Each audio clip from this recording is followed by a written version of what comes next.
Hi, everyone, and welcome back to the Empowered to Advocate podcast. It feels like so long since I said that. Um, Because it has been so it long. has been so long, but welcome back. If you are new here, welcome. But if you have been along um, for the last couple of years, welcome back. And you probably have noticed that it has been a long time since we were on here. And so today we're just going to kind of jump back in, tell you what we've been up to, what has changed for Empower to Advocate, what has stayed the same, what has changed in our own professional lives, what has stayed the same, and just give you kind of a sense of what this new year 2025 looks like for us and for working with you. So we're so, as usual, grateful that you are listening and grateful that you are here. So let's start with, where have we been? Where Michelle, have we been? Michelle, where have we been? A lot of places, honestly, but where have we been? Well, we have been in the classroom for this fall. Both of us have taken a step into the classroom realm again, getting our feet re-wet in that area, getting back to working directly with students and working with caregivers and parents in that capacity, in addition to the work that we have been doing with our Empowered to Advocate clients who, and we're going to talk about this a little bit. This step into the classroom, as well as our work with dozens of parents and caregivers over the past few years, and looking at and assessing where you have needed the most support from us and our services, has led us to restructure and make some changes to how we're supporting parents, how we're supporting caregivers, and what that looks like, because it is very different than what it looks like to work with like a more traditional advocate.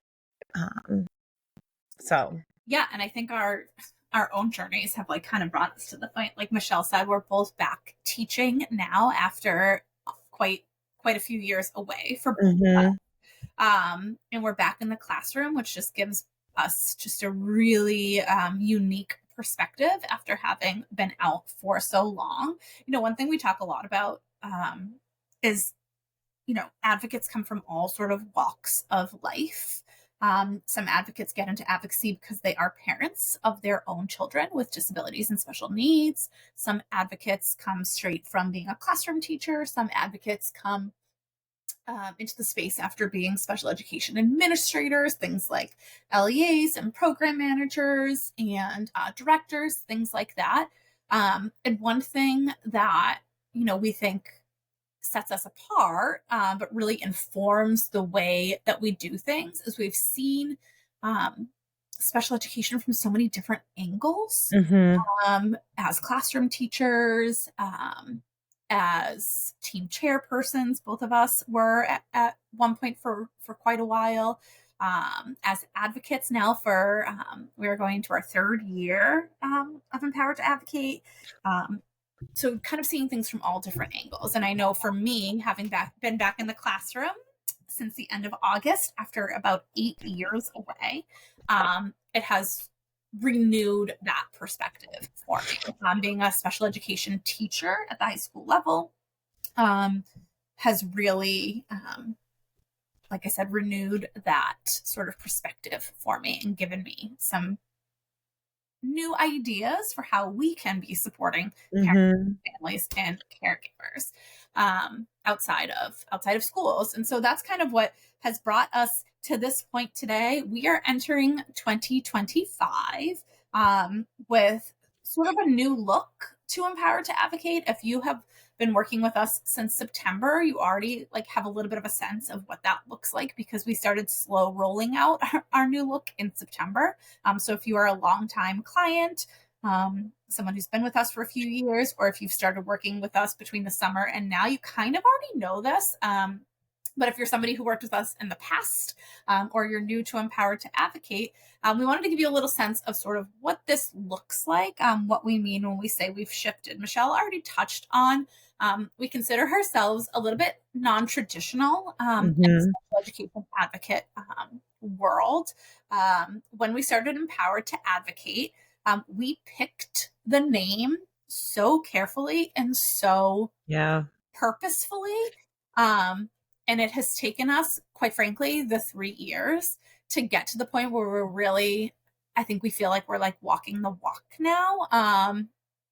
After we've worked out sort of a lot of the moving pieces along the way. But when we chose the name Empowered to Advocate, it was because we wanted our role to be coaching parents and caregivers, empowering them so that they could be their children's best advocate. We do not want to be your children's best advocate.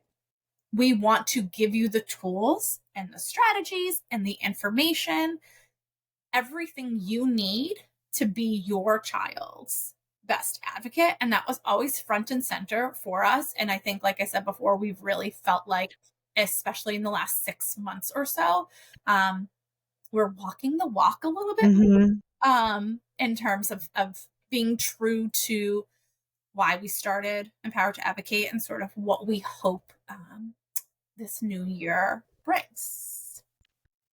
Yeah, I think you just said that so perfectly, Dana Marie, that our goal and our mission has always been to make the parents and caregivers the advocates, right? And for us to have more of this supporting role, this coaching role, this educating role, right? Where we're providing folks with information and education about the law, about what all of this paperwork means, and then how to then utilize that information and that knowledge base that you have to be able to be an active, knowledgeable participant in your child's education and in your child's meetings and discussions with teachers and team members so that you don't feel um,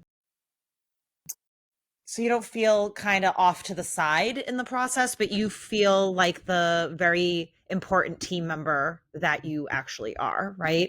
um, so I'm excited for where 2025 is going to take us, and the services, the way that we're going to be providing support for caregivers. I think that it's really going to provide parents and caregivers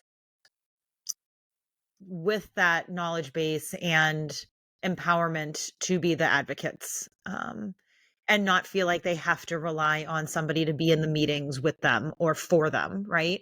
But being able to know that there's somebody in the background to support you and encouraging you and cheering you on and giving you some of this background knowledge, but that it it's you Mhm. that are there, and it can feel confusing when people first come to us. It's kind of like, well, what do you do if you don't go to the meetings? And I feel like it's kind of, to make like a nutrition sort of analogy here, right? Like, I can give somebody a meal plan and tell you what to eat and what to do every single moment of the day. But then, like, what happens when I have to pull back from that? You have none of the skills or knowledge base or understanding of, like, why did you have that particular meal at that time, right? So the same way, when I work with nutrition clients, I'm not providing just a cookie cutter meal plan or even an individualized meal plan that's just like, eat this at this time, don't eat this, blah, blah, blah, but actually coaching and Yep. giving you the information. The goal is that you eventually don't need us anymore, right? The goal is that you eventually need us less and less and less as time goes on, except for maybe for a new scenario, or maybe everything's going super smooth and now they want to remove speech from your child's IEP, right? Maybe that's when you reach out because, now what do I do? But really, as our work goes on, you should need us less and less. Yeah, I mean, that's the absolute, I think we approach advocacy in a very similar way that we both approach teaching, right? We want to give our students the skills that they need to eventually not need us anymore, right? We want to give them the skills and Mhm. strategies to be able to advocate for themselves, to be able to, implement certain academic skills and social skills and so on and so forth, so that ultimately they don't need us Right. down the road. They need us now, right? As we're coaching, Mhm. we're walking with them through whatever the new skill is. But ultimately, we want to set them up so that they can independently implement whatever it is that we're asking them to do. And that's kind of our, like Michelle said, approach to advocacy as well. We want to empower, like she said, you, families, parents, caregivers to be able to ultimately not need us anymore. That is the goal. And so, what we wanted to just leave you with today is kind of a what does this look like in real time? What does this look like Mhm. in real life? Michelle already mentioned that we have stepped away from attending IEP meetings. That is something that we um, let our current clients know about 4 or 5 months ago, but we have stepped away from attending meetings with parents and caregivers. And so what do we do when we work with you, when we work with new parents, when we work with new clients, in this sort of coaching role? And I think a lot of what we do is really behind the scenes. So what Mhm. that can look like is we typically start with we review records for parents, of their child's school records up to the last usually 3 to 4 years. We review IEPs for them. We give them our recommendations for what we think next steps should be based on those evaluations and IEPs. We meet with parents leading up to IEP meetings, help them craft their concern statement, craft sort of their goals for the meeting. We meet with parents after IEP meetings to kind of see how it went, see what the team recommended, see if there's anything that they felt was missing or didn't happen the way that they wanted to. We do a lot of what we do is email communication. Honestly, parents will send us an email maybe they got from the school team or a member of the school team, and we can help them kind of craft a response or know what the team is talking about.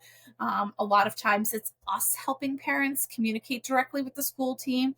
That can be anything from writing a letter to reject an IEP or partially reject an IEP, or to ask for documentation. Maybe you haven't received progress reports yet, or maybe you know that it feels like it's been a long time and the IEP probably is supposed to be here Mhm. by now and you don't have it yet. A lot of sort of crafting communication between home and school.